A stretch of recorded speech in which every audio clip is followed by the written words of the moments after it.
Hey guys, welcome back to my channel. So I asked you guys on Instagram what you wanted to see in a new video, and a lot of you asked me about dating. So today's video is all about dating as a trans person, misconceptions, truths, stories of mine, just love and dating. And also thank you to Vanity Planet for sponsoring this video. So I actually asked you guys on Instagram to ask me questions and I'm going to answer them. So Snehal Prachi asks, is there a large dating field for trans people?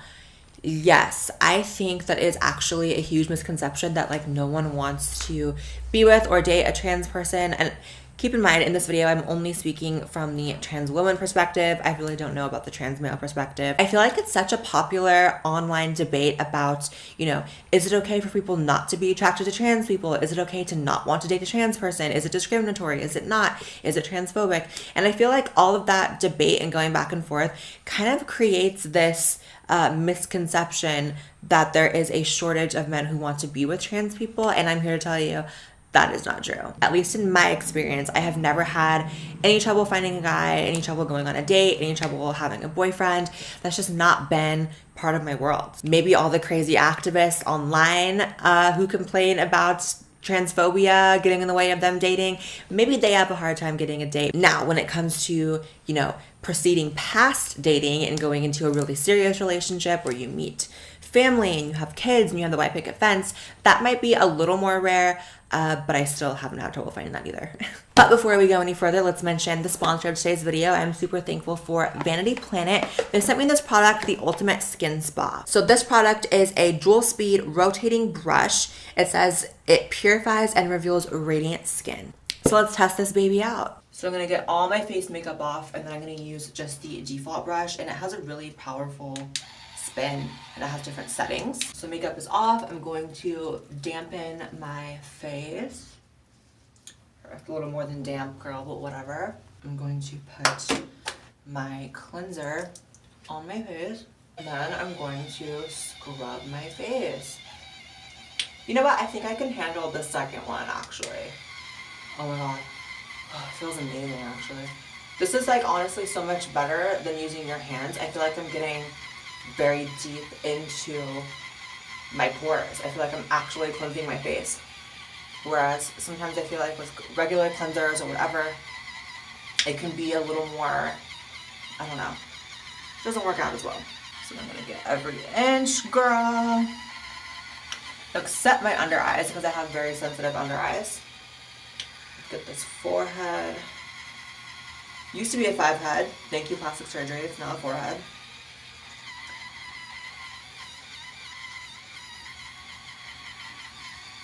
Get my nose. Also, thank you, plastic surgery. Now that I have sufficiently wiped all these pores clean, I'm going to get this cleanser off my face. Okay. All right, and now my face is officially clean. It feels like a dream. Thank you, Vanity Planet. Next question, how do you get people to stop seeing you as a fetish? Advice for trans girls stuck dating chasers. Okay, so for those of you who don't know, the term chaser is a slang term used in the trans community for men who are very much attracted to trans girls, and it's like a fetish for them. They're not typically the people who are looking to have a trans girl for a serious relationship. It's purely sexual, and they can often be a little creepy. Whoever wants to see you as a fetish is going to see you as a fetish. However, I will say, in my experience when dating and when seeking out love, for me, the best way to weed out the people who are not serious, just down for a good time, and the people who are, I always take note if someone's being very, very sexual from the very beginning. I'm honestly not attracted to that. I don't think that that's cute or becoming. I think it's about how you hold yourself. I think oftentimes a lot of trans women are very insecure, and that can kind of show in dating, and guys can take advantage of you because of that oftentimes. But if you hold yourself with dignity, hold yourself with your head held high, you demand respect, and you give it in return, I think that you will naturally attract those kinds of guys. Here's one from Ms. A Little Bit. Is mentioning you're trans something that you should say up front? Absolutely, you have to say that you are trans before you go on a date with anyone. I know it's a big debate, and a lot of people feel like, you know, if I'm not serious about you, why should I have to tell you that I'm trans? A lot of trans women like to be stealth and not tell guys.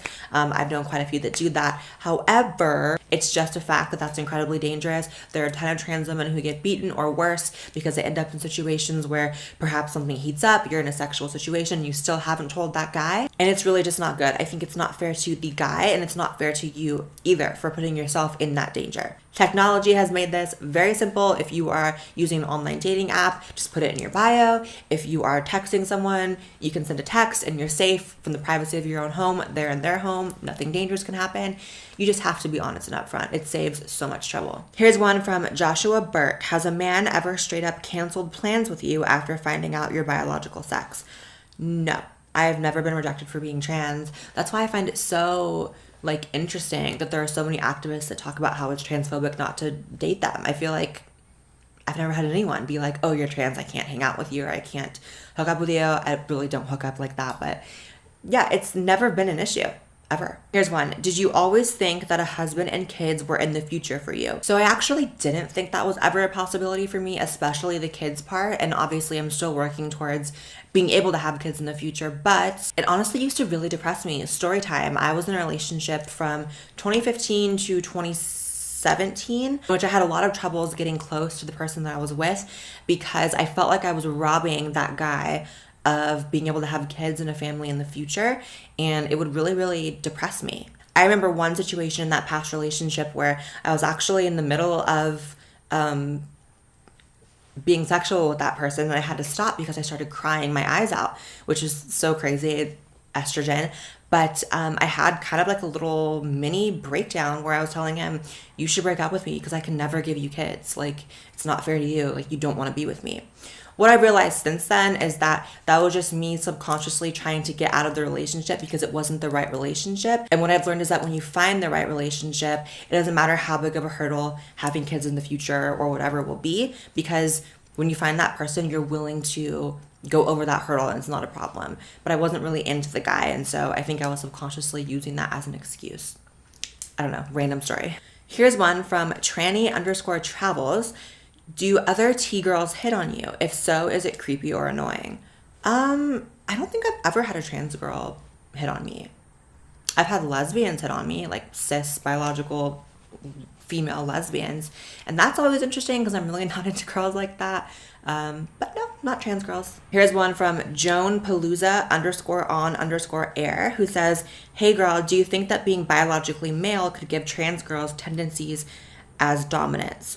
And I think what you're asking is if trans girls can maybe be more dominant in a relationship, and if that's because of their biological sex. I don't really think so. Most trans girls I've met are actually very, very submissive. However, I will say that for me, in every relationship I have ever been in, I'm always the captain of the ship. I'm always very dominant. I'm always a decision maker. I can honestly, actually, if I'm being real, be quite controlling, and that is a toxic trait of mine. And I don't really think that stems from me being biologically male. I think that just stems from that's my personality in life and in business and in everything. So, yeah. Here's one from Death6 of 6 Mercy 6.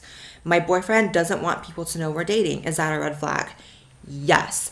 You need to know your self-worth. You need to know that just because you're a trans does not give whoever you're with an excuse to hide their relationship with you. This is something I actually went through with my first boyfriend when I was 18 or 19. I wasn't out as trans yet, but I was still presenting as female, so the world treated me as if I was trans. But regardless, I was in that relationship, and that guy never wanted me to meet his family. There was one instance in which I moved to Michigan to be with this guy, away from all my family and all my friends, and his parents actually dropped by for a visit, a surprise visit, and he had me hide in one of the bedrooms so that they didn't know I was there. That to me was really, really messed up, and I feel like, you deserve to be with someone who is proud of you and does not hide you. You're trans and you took the leap to be out and live your life authentically, and you deserve someone who is willing to do the exact same. Here's one from Thomas Hacks who says, do trans women still produce sperm ejaculate while on hormone therapy, and does it affect an orgasm? That's interesting. So it depends on... So obviously estrogen does affect the functionality of down there, but the amount of estrogen you're on and the amount of testosterone blockers you're on absolutely affects it as well. So if you're on low dosages of all your hormones, you're probably fine. If you're on high dosages, probably won't work. All right, I think that is all the questions for now. I think a lot of those were really good questions, and I really appreciate you guys for sending them in. Make sure you guys subscribe to this channel and my main channel. Leave a comment. I read every single comment. Follow me on Instagram and Twitter, and I will see you in the next video. Bye, guys.